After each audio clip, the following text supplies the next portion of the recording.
Okay, I'm sharing my screen.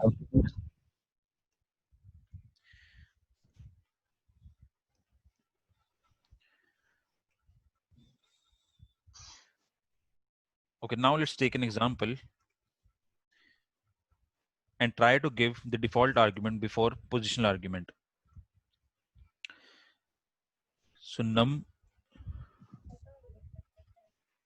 this is num2.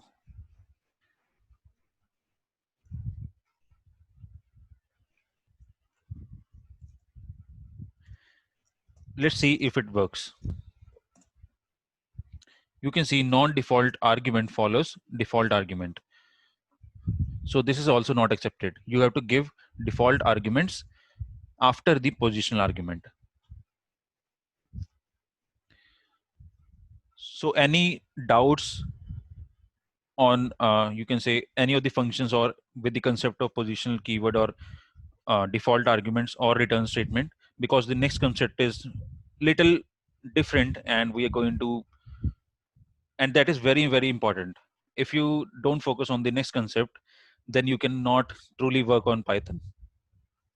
So any doubts till now?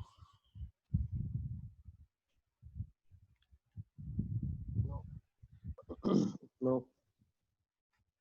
Okay. Now I would urge everyone to focus on the next concept that I'm going to discuss, although it is very short, but this is very, very important concept, like how to do modular programming. Let's understand how we work practically. Suppose there are 7 modules on which I'm working, or maybe multiple modules it can have for respective tasks. Suppose I'm running a company and there are multiple tasks that I have to perform. Suppose I have to handle something related to orders, and I have to handle something related to customers and maybe suppliers and different stakeholders that I'm handling, doing business with. Now it is, and I have a Python script which handles my business. Maybe it can be an example. Now it becomes very difficult if you're writing functions for all of the stakeholders in just one script. It can be very lengthy code. It can go beyond 10,000 lines of code, and it will be very difficult to debug that code. You will not be able to understand which from where this line is coming and which function is giving us an error. And it is also possible that you are not required to run all the functions that are there in the script. Maybe you are just you just require the functions for orders, and maybe at some point of time you just require to run functions for customers. So it is possible. So what you can do, you can apply the concept of modular programming to separate out the functions that you have defined for each stakeholder. Maybe put all the functions related to orders in one Python script, and all the functions for customers in another Python script, and similarly for all the other stakeholders.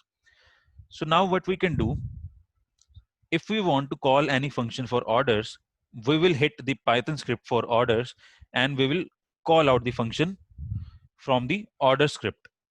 Similarly, if we want to call a function for customer, maybe for sending an email to customer, we can directly call a function from the customer script and run that function. So this makes my whole, you can say, application very efficient, so that I can manage my code easily. Because if I want to make any changes for a customer, I don't want to like go up and down in one Python script. I can directly go to customer script, and then I can start working on that specific function easily. I would be, it would be much easier for me to identify which function is doing what, and then it will be much easier to like, if we have already separated the functions as per the stakeholders, so I can directly go to my target script and update my functions. Now let's see how to achieve all of these things in the next example that I'm going to discuss. And trust me, this is very important, because if you work on any library, suppose you are working on pandas, it is not like pandas developers have just created one script and then you are calling any function to achieve some task. Behind the scenes, there are multiple scripts that are installed when you install pandas on your machine. So you just invoke the function and it comes from a specific script from the backend. So we will talk about all of these things later, but let's understand how these things gets implemented. But before that, I have to do one thing. Let me do it quickly.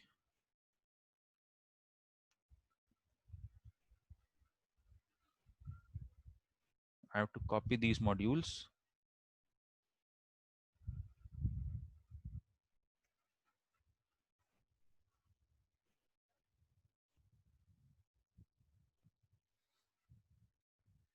Okay, going back.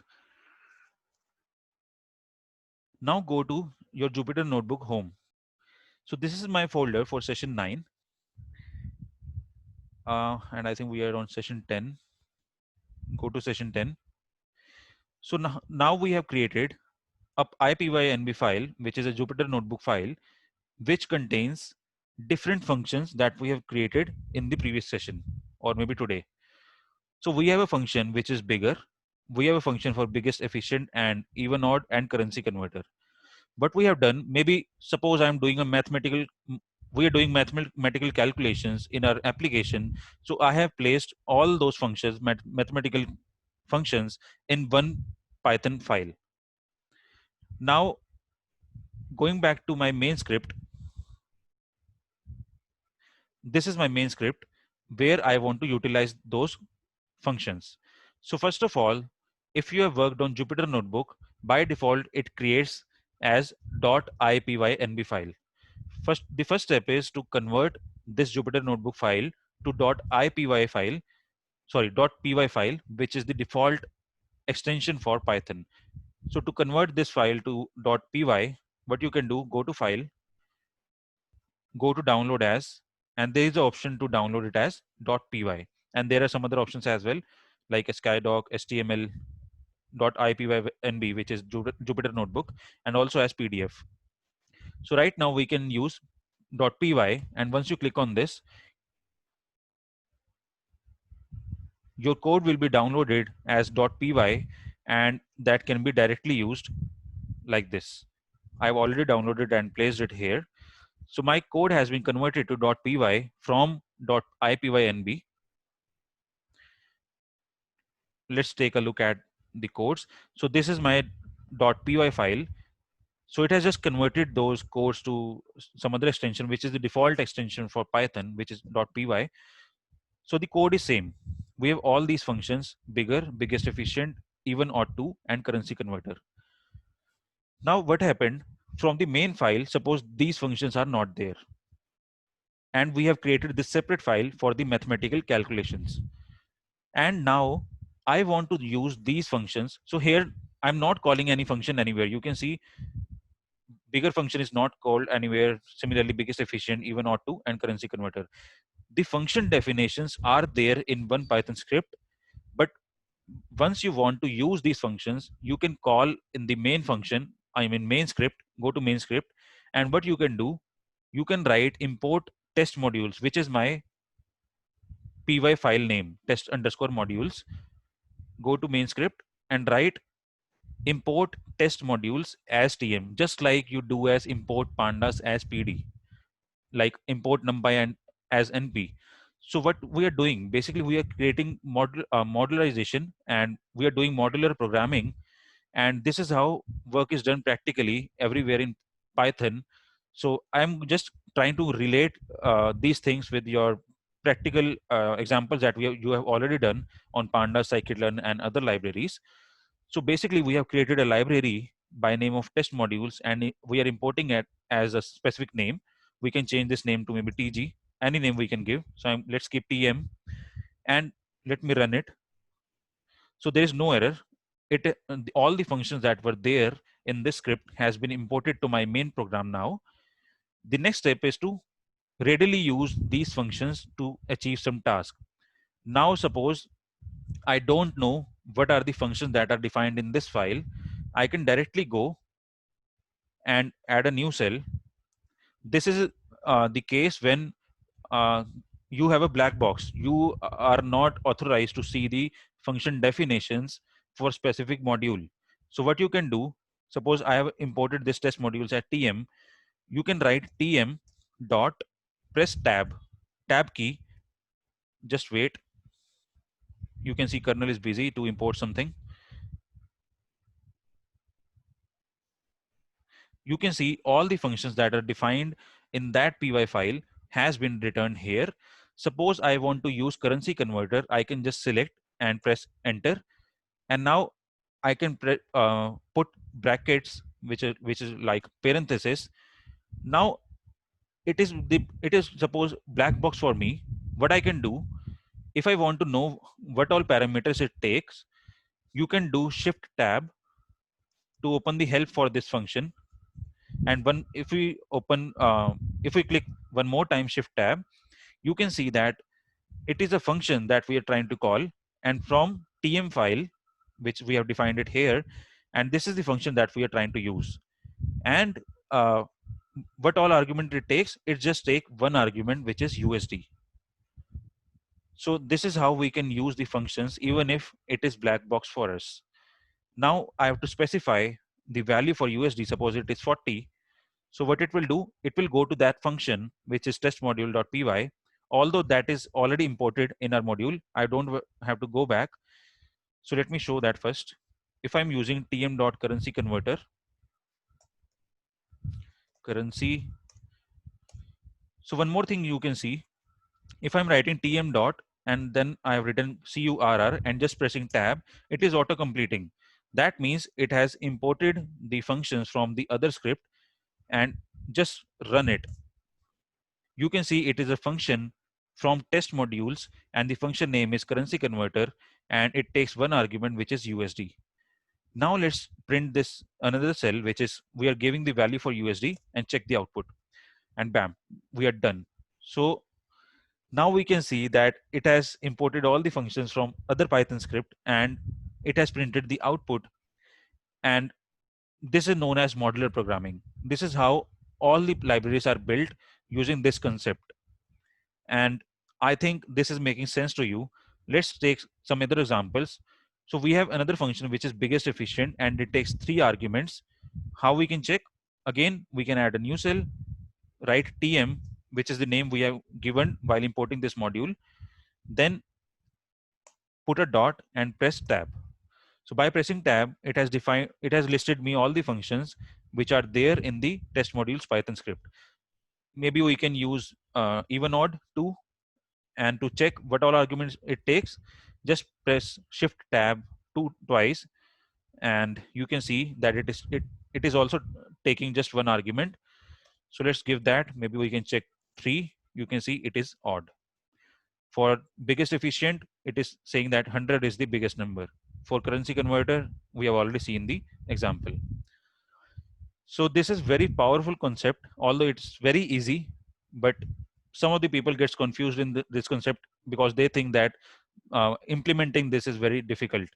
But the way I have explained, I think this is clear to you, how to define, how to store the py files, how to import it, how to view all the functions that are listed in py file, and all of these things. So if there is any question on this concept, please ask it right away, because later on, like you can face some issues while working on it.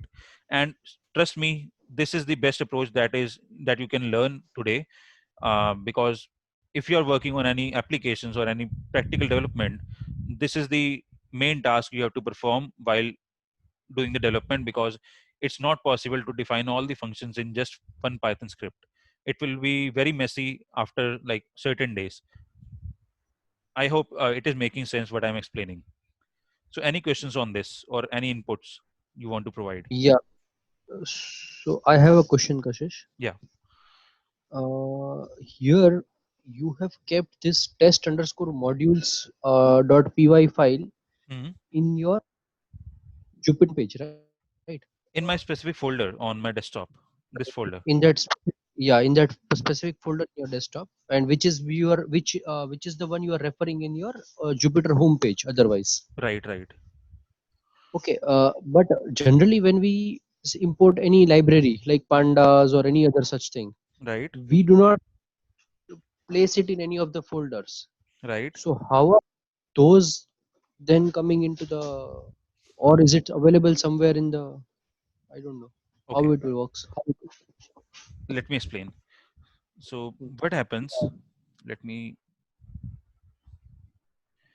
Okay, once you import any library like pandas, so suppose you are using Anaconda for, like currently we are using Anaconda for Jupyter, Spider, and all of these things. And suppose I'm working on Anaconda and you have installed a library using Anaconda prompt and you have written, I will be talking about how to install libraries. So, but suppose you have installed the library pandas. So where all the codes for pandas went, by default, once you install any library, it will be installed on your machine. Installation means it is downloading the raw codes for Python of pandas and storing it on your local machine in specific folder.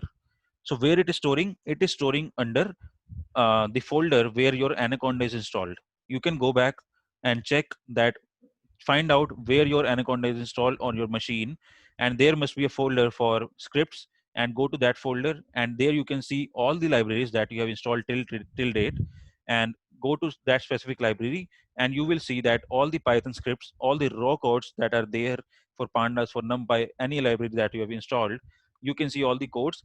And once you go to Jupyter Notebook and write import pandas as PD, it is taking reference from the folder uh, where you have installed pandas. So by default, all the libraries gets installed on the installation folder basically. If you're using pandas, so all the libraries will be installed in the Anaconda folder. And similarly, if you're using PyCharm, so all the libraries will be installed on your PyCharm folders, something like that. Just I will later on I will show you like how to view all those codes and like how to edit those codes, because there was a requirement where, like these are some advanced concepts where it is possible that suppose pandas takes a dependency of some other library like NumPy, and maybe some other library is there which I'm using, they takes a different version of NumPy. So this is not possible. We cannot keep two versions of same library. So there was a conflict. So what I had done, I edited the raw files by going into that specific folder, installation folder, and then I included the functions manually from the latest version of NumPy and edited the raw file of code. So again, these are some advanced concepts, and don't change any installation file of any library. Basically, the raw Mm-hmm. code that is there, that will be a mess for Oh, you. understood. Got it. Got it. Got it. Fine. And this test modules will Hmm. remain as available any point of time, even if it is only in session 10 folder. Uh-huh. Suppose you're working in session 11 folder and you say import test underscore modules, it will go to the this particular folder and it will import, right? No, that Or will not work. okay, that will not work. Right. Okay. You have to place the file in the aspect that single folder in which your main script is there. Okay, because what comes as an installed one, we don't work in that. We generally work in a different folder. Right. For the, so installed ones, it goes and fetches it from the respective path, Right. but not the user created ones. Correct? Right. Right. Understood. Okay. Okay. Hmm. Any other questions on Uh, this? how these libraries, whether like NumPy, Pandas, those would have been published in this Python community and that would be universally used. And Yeah. these things would be created by a user Yes. for our reference. Yes. Okay. So all of these libraries are open source and free, and you can also contribute. If you go to GitHub Okay. and check the Mhm. some of the libraries are still in development. Always like there is a lot of scope for Mhm. each library that is there, so you can check out how you can contribute to each library. Maybe they're using GitHub or Bitbucket, some other version control systems are there. So all the I have seen that most of the development like Azure libraries are developed on GitHub itself. So if you want to contribute, just make a GitHub account and try to provide some additional concept. Like if you can contribute like some functionality which is not there in library as of now, you can introduce to the Python community that this function we can include, in this library pandas or maybe some other library. If they like the idea, you can share your code and they will include that in production. So sometime if another user install pandas, your function will be there and they can easily use it. So whole community can use it. Okay. Yeah. So these days most of the companies are accepting the contribution from all the developers from all over the world. So this is like an added advantage. If you work on such things, you can put it on your resume, and this makes a good impression because you are trying to contribute towards the Python community. That means you have a very better understanding on Python. Okay. Yeah. But right now let's focus on the concepts, basic concepts, because if you're not clear about the basics, contribution is very difficult. You cannot think of such things. So please try to practice all the questions. Right now I have shown all the examples one by one, but trust me, once you start working on writing these functions yourself, you will face some errors. And if you are not facing any errors, that's awesome, because it's hard to believe if you don't face any error. But if you face the errors, that is your learning. Because if you get errors, you will try to resolve them, and maybe you will learn maybe 3 or 4 new things by just resolving that error. So just practice, because if you're not clear with the syntax, like it is going to be very difficult for you to work, for everyone.